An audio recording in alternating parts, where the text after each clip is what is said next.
하나님이여 우리에게 믿음을 더하여 주시옵소서. 찬송가 279장으로 하나님께 찬양드리겠습니다.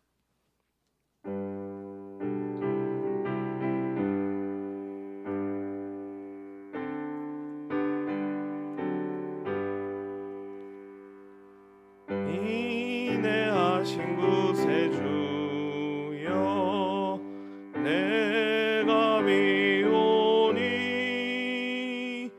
죄인 오라실 때에 날 부르소서. 주여 주여 내가 비오니 죄인 오라실 때에 날 부르소서. 자비하신 보좌 앞에 꿇어 엎드려 자복하고 회개하니 믿음 주소서. 주여 주여 내가 비오니 죄인 오라실 때에 날 부르소서. 주의 공로 의지하여 주께 가오니 상한 마음을 고치시고 구원하소서. 주여 주여 내가 비오니 죄인 오라실 때에 날 부르소서. 만복 근원 우리 주여 위로하소서. 우리 주와 같으시니 어디 있을까. 주여 주여 내가 비오니 죄인 오라실 때에 날 부르소서.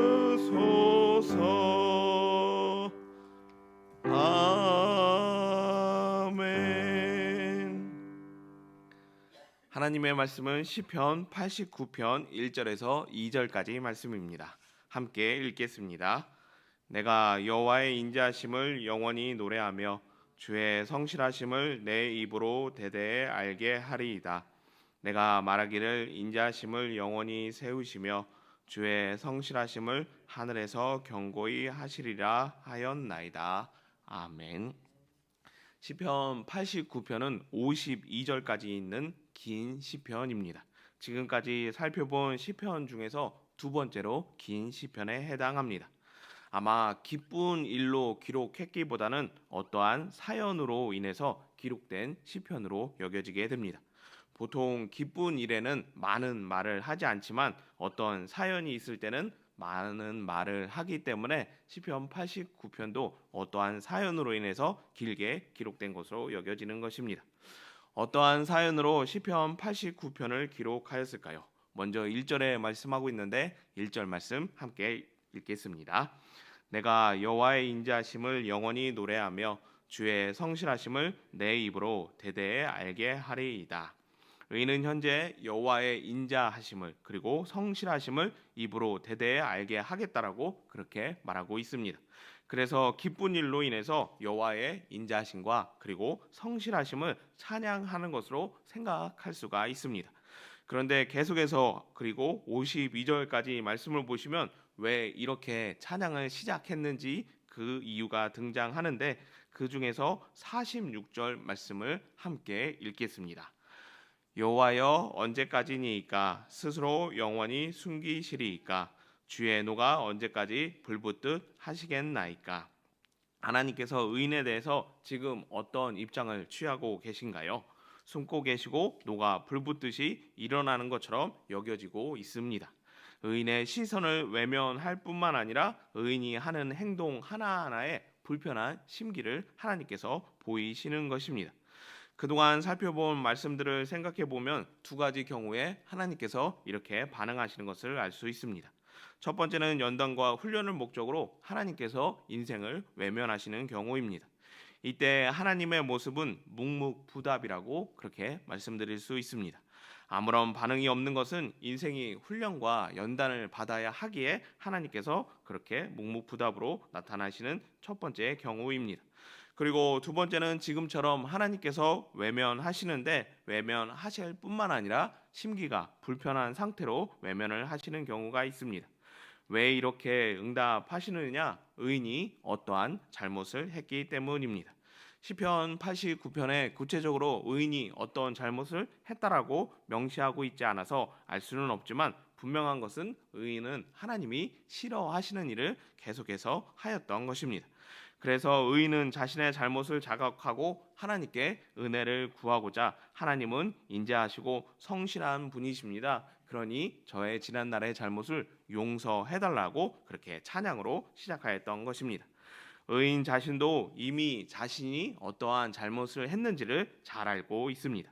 그리고 또 한 가지 잘 알고 있는 것은 자신의 공로나 자신의 업적으로 용서함을 얻을 수 없다는 것도 의인은 잘 알고 있는 것입니다.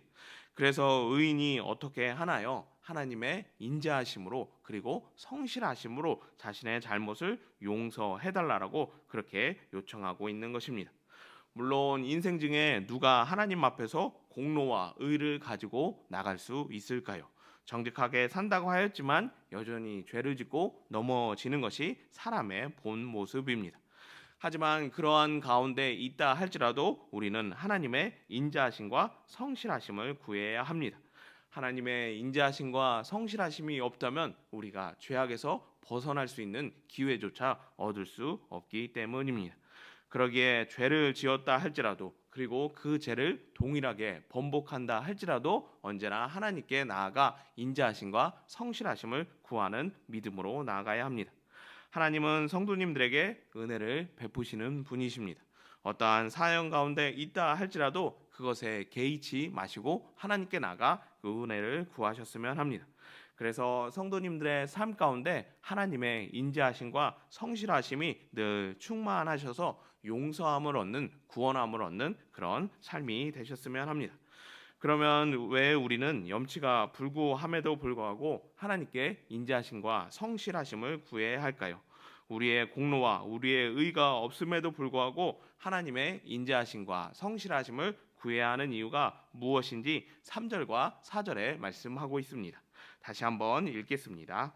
주께서 이르시되 나는 내가 택한 자와 언약을 맺으며 내 종 다윗에게 맹세하기를 내가 내 자손을 영원히 견고히 하며 내 왕위를 대대에 세우리라 하셨나이다. 3절과 4절 말씀은 하나님께서 다윗과 맺으신 언약입니다.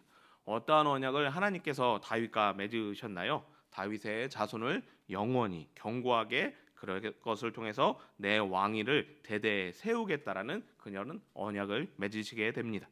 다시 말해서 다윗의 아들과 그의 아들 또 그의 아들을 통해서 계속해서 이스라엘 왕위가 이어지게 하시겠다는 약속을 하십니다. 다윗과 하신 한 번의 약속으로 인해서 누가 지금 덕을 입는다고 말씀드릴 수 있나요? 그의 아들뿐만 아니라 손자와 증손자까지 그리고 그런 손자 손자의 영원한 자손들까지 덕을 입는다라고 그렇게 말씀드릴 수 있습니다. 정말로 하나님은 이 약속을 동일하게 이행하셨습니다. 그래서 북이스라엘에는 계속해서 이 왕조 저 왕조 왕이 교체되는 다른 사람으로 교체되는 일이 있었지만 남유다에서는 계속해서 다윗의 자손이 왕이 되는 그런 일이 있었습니다. 심지어 다른 사람이 왕족이 아닌 다른 사람이 세력을 얻음에도 불구하고 왕만큼은 다윗의 자손 중에서 한 사람을 왕으로 세우는 그런 모습을 보여주었습니다. 왜 남유다만큼은 이런 일들이 계속해서 이어지게 되었나요? 왕을 계속 다윗의 자손으로 해야 되는 전통 때문인가요? 아니면 하나님의 약속이 신실하기 때문인가요? 하나님께서 말씀하신 그 약속을 신실하게 행하셨기에 남유다에서만큼은 다윗의 자손이 계속해서 왕위를 이었던 것입니다. 인생의 공로와 업적과 성분이 아닌 하나님의 약속 하나로 그 신실하신 약속을 이행하시는 하나님으로 인해 이런 일이 일어날 수 있었다는 것입니다. 그러기에 실수하고 넘어지는 인생이지만 그런 인생에게 인자하셔서 용서해 주시고 무엇보다 총대를 옮길 수 있지만 그렇게 하고 싶지 않으시는 하나님의 그 마음을 우리가 이해한다면 하나님의 인자하심과 성실하심을 구해야 합니다. 내가 평안하고 형통하기 위해서 하나님의 인자하심과 성실하심을 구하는 것이 아니라 내가 하나님께 은혜를 입음으로 인해 나의 자녀와 자손들 그리고 영원토록 이 약속을 이어받을 수 있기에 하나님의 인자하심과 성실하심을 우리는 구하는 믿음으로 나아가야 합니다. 여기에 계신 성도님들 거의 대부분은 부모님이십니다. 성도님들이 새벽을 깨워 기도하는 것은 내가 평안하고 형통하기 위한 것도 있지만 무엇보다 자녀들이 잘 되고 그들이 시냇가에 심은 나무와 같이 번성하길 바라는 마음 때문입니다. 어떻게 우리의 자녀들이 이런 하나님의 성실하심과 인자하신 은혜를 입을 수 있을까요? 출애굽기 34장 6절과 7절에 말씀하고 있는데 함께 읽겠습니다. 여호와께서는 그의 앞으로 지나시며 선포하시되 여호와라 여호와라 자비롭고 은혜롭고 노하기를 더디하고 인자와 진실이 많은 하나님이라 인자를 천대까지 베풀며 악과 과실과 죄를 용서하리라. 그러나 벌을 면제하지는 아니하고 아버지의 악행을 자손 3, 4대까지 보응하리라. 출애굽기 34장 6절에서 7절은 어떻게 말씀하고 계시나요? 나에게 인자와 성실하심을 약속하신 하나님께서 그 인자와 성실하심을 천대까지 계속해서 유지하겠다라고 그렇게 말씀하십니다. 하나님은 약속하신 것을 천대까지 베푸시는 인자하시고 성실하신 하나님이십니다. 우리의 자녀와 자손들이 안전하고 평안할 수 있는 길은 바로 나에게 베푸신 그 인자하심과 성실하심을 천대까지 이행하시는 하나님을 붙잡고 나아가는 것입니다. 끝까지 기도의 자리를 지키고 믿음의 길을 섞는 부모님, 성도님 되셨으면 합니다. 그래서 나로부터 시작된 하나님의 이 약속이 자녀와 자손들 천대까지 이어짐으로 인해 우리의 자손에 우리의 가문에 하나님의 인자하심과 성실하심이 풍성하기를 예수님의 이름으로 축복합니다. 사랑과 은혜가 많으신 하나님 아버지, 죄 많고 허물 많은 인생이지만 우리에게 인자하심과 성실하신 은혜를 베풀어 주심을 진심으로 감사드립니다. 죄악 가운데 있지만 부족한 가운데 있지만 늘 하나님께 나아가 인자하심과 성실하심을 구하는 믿음 되게 하여 주시옵소서. 우리에게 무엇보다 우리에게 이 약속을 베풀어 주심을 진심으로 감사드립니다. 우리에게 하신 이 약속으로 말미암아 우리의 자녀들이 우리의 자손들이 천대까지 하나님의 인자하심과 성실함을 누릴 수 있도록 복을 더하여 주시옵소서. 이제 못다한 기도를 주님 가르쳐 주신 기도로 아뢰오니 하늘에 계신 우리 아버지, 아버지의 이름을 거룩하게 하시며 아버지의 나라가 오게 하시며 아버지의 뜻이 하늘에서와 같이 땅에서도 이루어지게 하소서. 오늘 우리에게 일용할 양식을 주시고 우리가 우리에게 잘못한 사람을 용서하여 준 것 같이 우리 죄를 용서하여 주시고 우리를 시험에 빠지지 않게 하시고 악에서 구하소서. 나라와 권능과 영광이 영원히 아버지의 것입니다. 아멘. 이 시간 함께 기도할 합심 기도 제목 말씀드리겠습니다. 오늘 첫 번째로 주일 드려지는 예배를 위해서 하나님 임재 앞에 하나님 보좌 앞에 나가는 이 예배를 위해 기도하시며 두 번째로 하나님께 가져갈 이야기를 만드는 은혜와 평강 공동체가 될 수 있도록, 세 번째로 은평교회와 담임 목사님을 위하여, 네 번째로 이 나라 이민족을 위하여, 다섯 번째로 비국의 이샘 선교사님과 네팔의 전원재 선교사님, 목포 유다엘 제3교회 전영길 목사님과 세종 충대병원 교회 김인석 목사님의 사역과 오늘 예배를 위해서, 그리고 여섯 번째로 이재민들과 환우들을 위하여 이 시간 합심하여 함께 기도하겠습니다.